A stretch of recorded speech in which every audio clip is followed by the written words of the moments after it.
Hello viewers.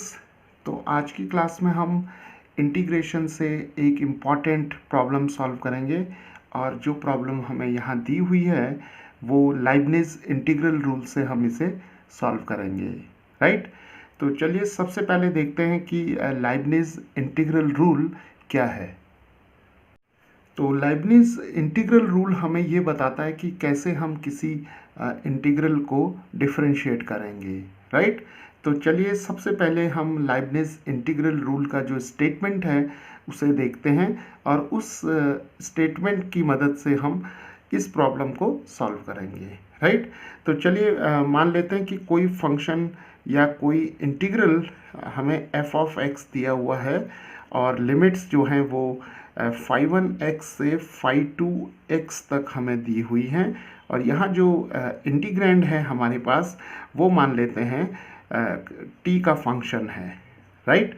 तो देखिए अब हमारे पास क्या है, हमारे पास एक इंटीग्रल हमें दिया हुआ है, इस इंटीग्रल को हम f ऑफ x से डिनोट कर रहे हैं। राइट। और यहाँ जो लिमिट्स हमें दी हुई हैं वो x का फंक्शंस हैं। राइट। तो x की फंक्शंस हैं जो लोअर लिमिट है और upper limit both are function of x और जो इंटीग्रैंड हमें यहाँ पर दिया हुआ है ये t का फंक्शन है। राइट। तो अब अगर हमें इस इंटीग्रल को x के रिस्पेक्ट में डिफरेंशिएट करना है तो हम कैसे करेंगे। राइट। तो इस इंटीग्रल को x के रिस्पेक्ट में डिफरेंशिएट करने के लिए हम लाइबनिज इंटीग्रल रूल का यूज़ करेंगे। तो चलिए दोनों तरफ अब हम डिफरेंशिएट करते हैं x के रिस्पेक्ट में। तो हमें मिल जाएगा d/dx of f of x और यहाँ पर हम लिख लेंगे d/dx of integral of g of t from 1x to 2x। Right. तो अब हमारे पास ये एक्सप्रेशन आ गया है यहाँ पर और अब हम इस इंटीग्रल को हमें डिफरेंशिएट करना है x के रिस्पेक्ट में। तो अब हम यहाँ पर कैसे करेंगे इसे, तो इसके लिए अब हम लाइबनिज इंटीग्रल रूल लिखते हैं और लाइबनिज इंटीग्रल रूल को लिखने का जो तरीका है वो भी हम यहाँ पर देखेंगे। राइट।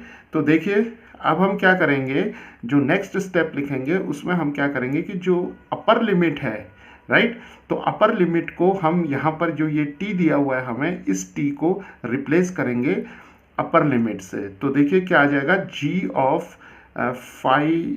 2 of x। राइट। तो हमने इस t को अपर लिमिट से यहाँ पर रिप्लेस कर दिया और उसके बाद हम मल्टीप्लाई करेंगे इसे, जो 2x जो फंक्शन है x का, इसे हम डिफरेंशिएट करेंगे x के रिस्पेक्ट में। राइट। तो पहली टर्म हमारी ये आ जाएगी। तो पहली टर्म कैसे मिलेगी हमें कि हम जो इंटीग्रैंड हमें दिया हुआ है उस इंटीग्रैंड में जहाँ जहाँ t है वहाँ हम अपर लिमिट को सब्सटीट्यूट करेंगे यानी कि g ऑफ 2x निकालेंगे और उसके बाद इस अपर लिमिट को हम यहाँ पर डिफरेंशिएट करेंगे और दोनों को मल्टीप्लाई करेंगे। राइट। और उसके बाद अब हम यहाँ लिखेंगे माइनस और अब हम क्या करेंगे, लोअर लिमिट में आएंगे और लोअर लिमिट को यहाँ पर जो t दिया हुआ है इस t को रिप्लेस करेंगे लोअर लिमिट से। तो देखिए हमें क्या मिलेगा, g ऑफ 1 ऑफ x मिलेगा। राइट। और फिर हम क्या करेंगे, जैसे हमने यहाँ पर किया था, तो 1x जो फंक्शन हमें दिया हुआ है इसे हम डिफरेंशिएट कर लेंगे x के रिस्पेक्ट में। राइट। तो ये हमारे पास लाइबनिज जो इंटीग्रल रूल है जिसमें कि हमें एक ऐसे इंटीग्रल को डिफरेंशिएट करना है जिसकी लोअर लिमिट और अपर लिमिट जो है वो x का फंक्शन है और जो इंटीग्रैंड है वो केवल t का फंक्शन है। राइट। तो तब हमारे पास जो लाइबनिज रूल होगा वो ये होगा। राइट। लेकिन यहाँ पर एक इम्पॉर्टेंट बात हमें नोट करनी होगी कि हो सकता है कि यहाँ पर जो इंटीग्रैंड, इस केस में जो हमने इंटीग्रैंड लिया है वो केवल t का फंक्शन है। राइट। तो यहाँ पर ऐसा भी हो सकता था कि जो इंटीग्रैंड हमें दिया हुआ है वो t और x दोनों का फंक्शन हो। राइट। तो जब यहाँ पर जो इंटीग्रैंड है अगर वो t और x दोनों का फंक्शन होगा तो तब यहाँ पर हमारे पास एक और जो टर्म आएगी वो भी हमें यहाँ पर लिखनी होगी। लेकिन अगर यहाँ पर जो इंटीग्रैंड है वो केवल t का फंक्शन है तो तब हमारे पास लाइबनिज इंटीग्रल रूल से केवल ये दो ही टर्म्स यहाँ पर आएंगी, राइट। तो चलिए यहाँ पर जैसे अभी हमने कहा कि जो इंटीग्रेंड है अगर वो केवल t का फंक्शन ना होकर t और x दोनों का फंक्शन होता तो तब हम इस इंटीग्रल को x के रेस्पेक्ट में कैसे डिफरेंशिएट करते, राइट। या इन अदर वर्ड्स तब जो लाइबनिज इंटीग्रल रूल होता उसे हम कैसे लिखते, राइट। तो देखिए अगर हमारे पास f ऑफ x कुछ इस तरीके से होता, देखिए f ऑफ x अगर हमारे पास ये जो इंटीग्रल हमें यहाँ दिया हुआ है ये अगर कुछ इस तरीके से होता phi1x to phi2x और यहाँ पर जो g ऑफ t है ये होता g of t, x, right. यानी कि जो फंक्शन g है यहाँ पर वो t और x दोनों का फंक्शन होता। तो तब हम कैसे लिखते हैं इस रूल को, तो तब हम लिखते हैं d by dx of f of x, यानी कि derivative of this integral with respect to x, तो phi1x phi2x लिखते हैं यहाँ पर और फिर लिखते g of t of x और यहाँ पर होता हमारे पास dt, राइट। तो तब हमारे पास जो एक्सप्रेशन आता वो कैसे आता देखिए, तो फिर हम जैसे हमने पहले एक्सप्रेशन लिखा उसी तरीके से लिखते, यानी कि ये दो टर्म्स तो हमारे पास आएंगी ही आएंगी, राइट।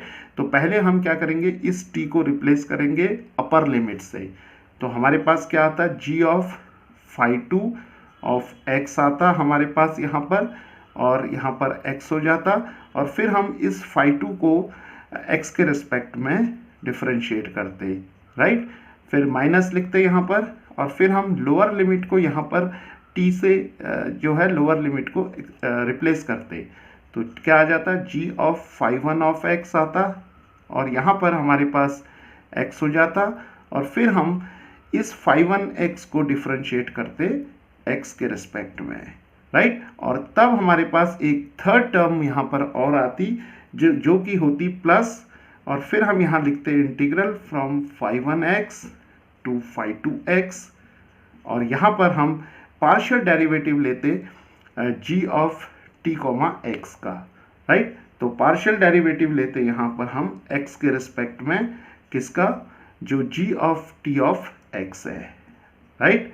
तो तब हमारे पास जो लाइबनिज इंटीग्रल रूल है उसका स्टेटमेंट ये होता, राइट।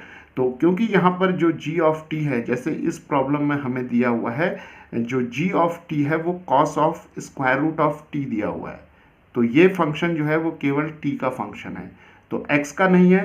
तो x का फंक्शन ना होने के कारण क्या होगा, ये जो पार्शियल डेरिवेटिव होगा ये 0 हो जाएगा, राइट। तो हमारे पास केवल ये दोनों टर्म्स बचेंगी, राइट। तो चलिए हम इस रूल की मदद से अब इस प्रॉब्लम को सॉल्व करते हैं। तो चलिए अब जो हमारे पास यहाँ पर ये प्रॉब्लम दी हुई है इस इंटीग्रल को हम इस इंटीग्रल से कंपेयर करते हैं, राइट। तो देखिए हमें phi1 ऑफ x मिल जाएगा यहाँ पर 1/x² और phi2 ऑफ x मिल जाएगा हमें x² और g ऑफ t जो है वो हमें मिल जाएगा cos of square root of t, right. और हमें यहाँ पर क्या निकालना है, f प्राइम ऑफ 1 हमें फाइंड आउट करना है। तो इसका मतलब ये हुआ कि हमें पहले f ऑफ x का डेरिवेटिव निकालना होगा। तो f ऑफ x का डेरिवेटिव निकालने का मतलब ये है कि हमें इस इंटीग्रल को x के रिस्पेक्ट में डिफरेंशिएट करना होगा।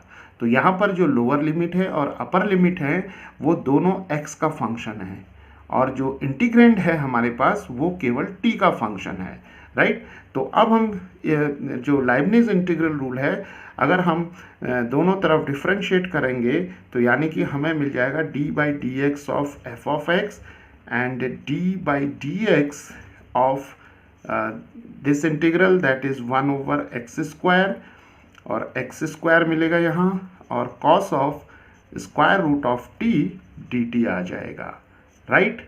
ओके, तो अब हम क्या करेंगे कि यहाँ पर लाइबनिज इंटीग्रल रूल लगाते हैं। तो देखिए हमने क्या डिस्कस किया था कि सबसे पहले हम क्या करेंगे, जो अपर लिमिट है उस अपर लिमिट को हम यहाँ पर जो g ऑफ t है जी ऑफ टी में जहाँ जहाँ टी आता है वहाँ पर हम इसे अपर लिमिट से रिप्लेस करेंगे। तो देखिए क्या आ जाएगा, cos of square root of इस टी को रिप्लेस कर देंगे एक्स स्क्वायर से, तो एक्स स्क्वायर आ जाएगा।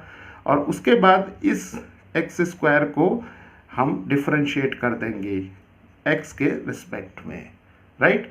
फिर लिखेंगे हम माइनस, अब हम क्या करेंगे कि जो लोअर लिमिट है उसे हम यहाँ पर जो t है इसे रिप्लेस करेंगे लोअर लिमिट से। तो देखिए हमें क्या मिलेगा, cos of square root of 1 over x square, और डिफरेंशिएट कर देंगे इस लोअर लिमिट को x के रिस्पेक्ट में, राइट। तो हमें मिल जाएगा 1 d by d x of 1 over x square.